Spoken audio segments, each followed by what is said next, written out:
preparing. Well, there we go. There we go. Okay. So hello, everybody, and welcome to day 18 of Freedom from Anxiety in Uncertain Times. I know the numbers are climbing, Julie. Wow, that's amazing. So I have Julie Cluley back with me today. So say hello to Julie and let us know you're here if you are. Hi. So Julie and I are going to do something a little bit different today. I had a question in last night, and I thought it would be good for maybe Julie and I to explore the question and see what comes up, because the person that asked it, that way will hear an answer from two different voices instead of one. And maybe there'll be something else that will land with people as well. So is that all right with you, Julie? Sounds good. That sounds good. You better remind me of the question. I will. And before I head off to the question, I just want to say that I'm going to put Julie's website address in the comments later. So if anybody wants to get in touch with Julie, her website will be there, and it's www.juliehelpsyourdog.co.uk. So you won't have to say it. You just have to click on the link. So here's the question, Julie. There wasn't a lot of detail in the question, but there didn't need to be. The question was, something happened yesterday, and I suppose the person is saying that they're getting something out of this conversation. They're hearing something, it's resonating, but yesterday something happened and they had a reaction to it. And while they were having the reaction, they saw all their thinking. So they could see the thinking piling up in their mind, but it didn't bring any relief. And the person says, I wasn't able to back away from the thinking, and I wasn't able to let it go. And so I did see it, but it was of no help to me. Yeah, okay, got you. Yeah. So, yeah, the first thing that sort of sprang to mind was the fact that there was no content in the question. Yeah. Is like, I guess, if there is such a thing as progress, that's a step in the right direction, because you're suddenly seeing that the content is not important. The content could be anything, and it really doesn't matter, because the content is a story that you've made up in your head around whatever's happened that's caused this reaction. And, you know, even the fact that we're making up the fact that it's a negative reaction could have been a positive reaction. Yeah. You know, it's the story that's interesting. It's the fact that we're not interested in the story that's really interesting for us in this conversation. And so I guess in answer to whoever sent in that question, you're on the right track. You have got this, you are getting this. There's nothing really to get anyway, but that fact is amazing. And the next stage is, okay, I'm not that interested in the content. I can see it. I can see it's happening. That in itself is actually stepped back from it, because you're in it. You know, you've stepped away from being in it. If you are completely lost, you can't see there's any thinking. You just think it's really real. Yes. You think that whatever has happened is real and true and is fixed and cannot change. Whereas in that question, you can already see that it's thought, it's made of thought, which is massive. That's huge, you know. And that was the first thing that came to my mind was, if you're in the observer position and you can see the thoughts, then they might still feel bad, but they don't have the same grip on you that they used to, because before we couldn't see the thinking. Yeah, I mean, you're 99% there, aren't you? Because you can see it, and then the only problem now is that you think you have to do something about it. Yes. When actual fact, you don't. And okay, you might still feel bad, but this conversation, sadly, is not going to make the feeling bad go away. No. It's not going to give you a pink fluffy life where everything's great and wonderful. that's not up for grabs as far as I can tell No. in human experience. Yeah. No, as long as we're alive, we're going to be human, and we're going to be subject to all human thinking and all human feelings. The difference is that we don't get ruled by them. Yeah, you don't stay there though. You can, No, and no. there's something in stopping trying that it makes them poof go away. Yeah. Like you still feel it in the moment, you still feel reactive, but there's something about a difference between reacting to something and responding to something. Yeah. And historically, I would be very reactive to a lot of things. Yeah. Like, you know, someone cuts you up in the car, you're like, oh, for God's sake, who do they think they are? You know, do Yeah. they not know I'm in a rush and blah, blah, blah, blah, blah. Boring story, won't go into it. Exactly, yeah. But I can now sometimes, not always, respond by going, okay, I can see that that's annoyed me. I can see that they're probably having a worse day than me. Mm-hmm. Yeah. Poof, gone, moved on. Yeah. But there's something in the struggle, in the resistance. What's that saying? The struggle is in the resistance. So as soon as you feel yourself reacting in that way and you feel yourself in struggle, it's worth maybe remembering, knowing, might or might not pop into your head, oh, I must be resisting something. Yes. And I'm guessing from this question that she's like, well, I'm not, she or he is like, well, I'm not resisting anything because I can see my thinking. Yes. Yes. But of course, in that statement lies the resistance. It does. And also in the statement, it's not doing anything for me. I can't back off. I can't let go. Implies that there's something for the person to do, and there isn't. It's the seeing, and just the seeing on its own. But if you're not neutral around the seeing, then it still feels bad. Whereas, you know, and I know for me, because this was a big one for me, I used to be quite reactive. And what this understanding has done is put a bit of space between me and the reaction. And it's that space then that gives me a choice on how I can proceed. But that space wasn't there before, so I didn't see that I had choice. Yeah. And the other thing I think that happens is when you're neutral and you just keep watching the thoughts without having any expectation that you're going to feel different or that they're going to go away, that tends to be easier, because at some point, I know for me anyway, I see that I'm actually stewing in my own judgment and that's what's causing me to feel bad. Yeah. And it's so annoying when you can't make it go away. Yeah. Yeah. Make it go away. Somebody make it go away. Yeah. And then you're like, oh yeah, I can't. Okay, fine. I'm just having a moment. It's fine. That's all. Yeah. But the beautiful part of it, I think, is, you know, and I would hope that the person can see this, is the fact that you're seeing your thinking, something has shifted. And as you were saying, they're on the learning curve, they're making progress. And I'd really point you to consider that this happened innately, that you were able to see your thinking. You didn't do anything to make yourself see the thinking. So you don't have to do anything to make yourself feel better. And if you see that shift has happened innately just by sticking around these Facebook Lives and listening, then it'll be the same for the letting go and the feeling better, because it happens on its own. It's not on us. Yeah. And it's interesting, isn't it? Because we're like, this is classic in this conversation, isn't it?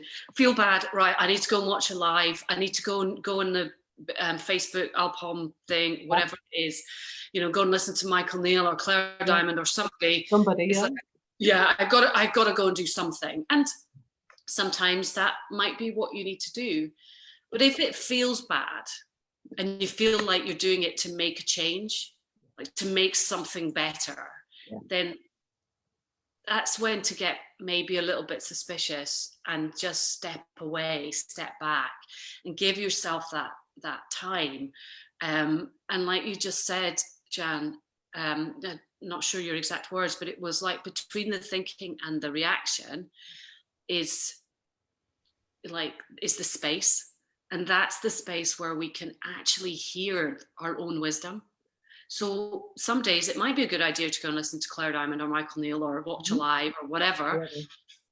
but whatever is right for you, as in the person asking the question, or anybody, is it will only come up in that moment. So this whole thing about that used to drive me, actually still does, if I'm honest, that whole wisdom thing, yeah, well, where is it then? I could do with it like that now. It's like, where did it go? And that's just the nature of it, that when you sit down, settle down, step back, have that space, boom. In it comes. It comes. It's always obvious, always obvious. If it's not obvious, I would maybe step back some more. Absolutely. And I think the other thing that happens for a lot of us, Julie, is when we start, hanging around this conversation and learning about this understanding, is that when we do have a reaction, or when the thought storm does come, it actually seems more amplified than it may have before. Yeah. Because we weren't looking in that direction before, and it just was, and it was there, and we got caught up in it. But because we're aware that we're living in the feeling of our thinking, it just seems to get louder and amplified, as I say, for a while. And it's very tricky to see that you're making progress when you're in a thought storm like that, and you're feeling all the negative emotion is that big around you. But it's important. Sometimes we have to look back to see the progress that we've made. And I'd nearly be inviting this lady to say, if a similar situation had happened 2 years ago, how would you have reacted differently? Or what was different this time? And it's only by seeing, and maybe what was different was that you saw your thinking this time, and you were a little quieter about it, and maybe you didn't rant and rave quite as bad as you usually do, or you didn't fan the flames. But it's challenging not to fan the flames of a thought storm when you're in it. And even when you're seeing your thinking, it's hard to just say, oh, that's progress. Exactly. It's almost impossible not to fan the flames when you're in it. Yeah. To be honest. But that's fine. That's the human experience. Exactly. Yeah. That's just the way it is. And the more we can accept what is and just get on with whatever is, the upset or whatever it is, without engaging the cognitive machinery too much, then the faster it moves on, the faster we settle down again. Yes, exactly. I think that's the thing that I've seen that's really maybe helpful, is that the human experience never goes away. No. But the time spent in turmoil, would that be the word? Yeah. The time spent in that sort of place seems to have reduced. And I haven't done anything, because it still happens. It's still there. Like, bad things still happen to us. Bad things are still happening around us. But the experience of those bad things is just doesn't have quite the same intensity.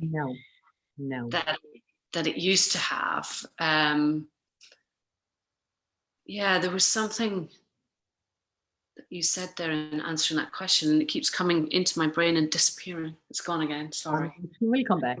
And we don't carry it with us for as long, because I know before, when something bad would happen, it would happen, and I'd get upset, and then I'd tell everybody I met what happened, and I'd be talking about it for 2 weeks, and I'd go to bed and I'd be thinking about it and ruminating about it, and whereas that's different now. Yes. That's very different. There's a lot more space in my head and in my body, because I'm not carrying all that around with me. Yes. And I think what I was going to say was, you're right, it did come back to me about when you're talking about when it kind of feels like it's getting worse because you can see the thinking. It's almost, you almost want to go back to the way it was before, when you could blame somebody else for it. Yeah. Because that's a lot easier. But there's relief in blame. Like, well, I want to blame that person. That person's an idiot, or whatever you've decided in your head. Yeah. So that's the thing. That's an experience that I think we could all say we've had.